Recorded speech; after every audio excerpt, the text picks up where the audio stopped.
Greetings and welcome to April, and what a blessing it is to be here. And no, there's nothing about our topic today that fits in the April Fool's Day category. I believe our color, our race, and our nationality are realities about us for which we should be proud and thankful, and I think we should celebrate it at every opportunity that we have. But when we use our race or our nationality or gender to exalt ourselves above others, to exploit others, and to enslave others, that becomes a major problem. When you start showing your color to the detriment of others and using your color as a means of hatred, prejudice, and discrimination, as Joe Friday might have said, that's where I come in. This is America. My name is Isaac Whitehead Jr. I work here. I preach the truth. And I say, stop showing your color. Now that's my take, so don't hate. The world is blanketed with people of a wide variety of colors and cultures and religions, and America is no different. And regardless of how much we attempt to be, America is no exception. We are a nation of people of all colors, all cultures, and all religions, which indeed makes us the United States of America. We may not be united in conversation, but we are united by connection. We are what the politicians love to say but hate to live. We are fellow Americans. That fact alone demands that we be fair, that we be tolerant, that we be an understanding nation. That fact alone restricts us from being selfish and self-centered. That fact alone demands that we look beyond ourselves and realize that this nation will never be a nation that looks, walks, and talks exclusively like me. It will never be a nation that looks only white. It will never be a nation that looks only black or brown. America will never be a nation that looks only male or female. It's time for us to understand that, yes, this is my nation, but more than that, this is our nation. And I wish with all my might that the passing and signing of the so-called Georgia Elections Reform Bill was a surprise and a shock to me. But unfortunately, it's the kind of thing I've come to expect from Republicans and ruling class whites, not only in Georgia, but throughout the United States. Every gain made by blacks and people of color is usually immediately countered and challenged in one way or another, and this is no different. Republicans and whites in Georgia and in America are really showing their color. I realize it's not all whites, it's not all Republicans, but when the rest sit idly by and allow this madness to continue, they must bear some responsibility and some blame. As the DI said in Full Metal Jacket, you people have failed to give Private Powell the proper motivation. And I say to the fair-minded, progressive thinking whites and Republicans of America, you have failed to give the Republican Party the proper motivation. So when they err, you pay the price as well as they. The chief culprit and his gang called it election reform, but it really is election and voting restrictions. And I wonder what happened. According to them, it was such a good system. When the elections chief controlled the election that got him elected, there was nothing wrong with their system then. And you know, I've lived through the Lester Maddox years and through the George Wallace years, and there isn't much that they did that was as low and as evil as what I saw with the signing of this law by a person securely locked behind closed doors, surrounded by fellow white men, and to their further embarrassment and shame of our state.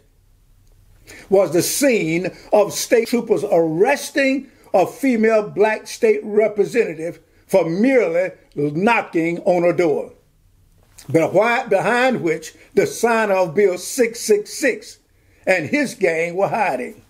What we're really dealing with is a narcissistic sore loser who is still controlling his little lapdogs all over America, who continue to do his dirty work while he sits behind gold-plated gates. He has slapped them around, kicked them around, talked about them and their mama, and they still keep running back, licking his boots. You know what, I was tempted, right? We will never live up to our potential as a nation or as a state as long as we are divided by race and color and political parties. This is the real threat to our national security and to the growth and development of our nation. I am against hatred and racism of any kind and of all kind. I am against any people showing their color to disgrace another color or deny another color or discriminate against another color. Whatever a person's nationality, whatever their race or color, it should be loved and admired. But we don't show our color to belittle or shame one of another color. What we are confronted with is pure and simple systemic and institutional racism. It has nothing to do with history. It has nothing to do with heritage or pride. It has nothing to do with patriotism. It has to do with one people, one party, attempting to exalt itself above and over another people and another party. It's one people showing their color to disqualify, deny, and disavow people of all other colors. When racist, primarily white male politicians make stupid, foolish, and race-based laws like this one, they are feeding into the hatred and violence of our society, and they must be held accountable. The Republican Party has embraced and provided refuge for racist, hate mongers, and anarchists, and have done so without shame or apology. You know, I would have thought that the Republican Party would have taken major steps to distance themselves from the racist and divisive ways of their past leader and his cronies. But they are foolishly playing right into his hand. He is still controlling much of the politics in America, but to no avail. There will be no rematch. There will be no second round. But these kinds of actions cannot be allowed to go unchecked. So what can we do? What should we do?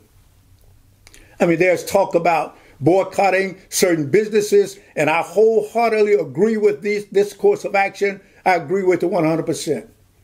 Because Puff Daddy was right. In America, it really is all about the Benjamins. I mean, if you don't touch the businesses and if you don't touch the money, you're fighting a losing battle. But I will go further and say it's time to boycott the Republican Party. Racism and partisan politics and so-called party loyalty are killing America. Boycotting the Republican Party should begin with black Republicans, followed by other people of color within the Republican Party. Then every white Republican or Democrat or otherwise who wants to and intends to do the right thing for all people and for America should boycott and distance themselves from supporting the Republican Party. Businesses should refuse and deny financial support for the Republican Party, even if they themselves are Republicans. It's time for us to call for, demand sweeping changes in the political system in America, where we must take the power out of the hands of the parties and put it back into the hands of the people where it belongs. It's time for us to hold our representatives accountable. It's time for us to hold them responsible for doing what's right for all Americans. You know, we may not be brothers of the same mother. We may not be brothers even of another mother. And we may not be brothers of the same color, but we are brothers and sisters nonetheless. Whether your color is black, brown, white, red, yellow, doesn't matter. Stop showing your color if the intent is to intimidate and deny people of other colors. Your race and your color carries with it responsibility. So we can help this situation by getting involved.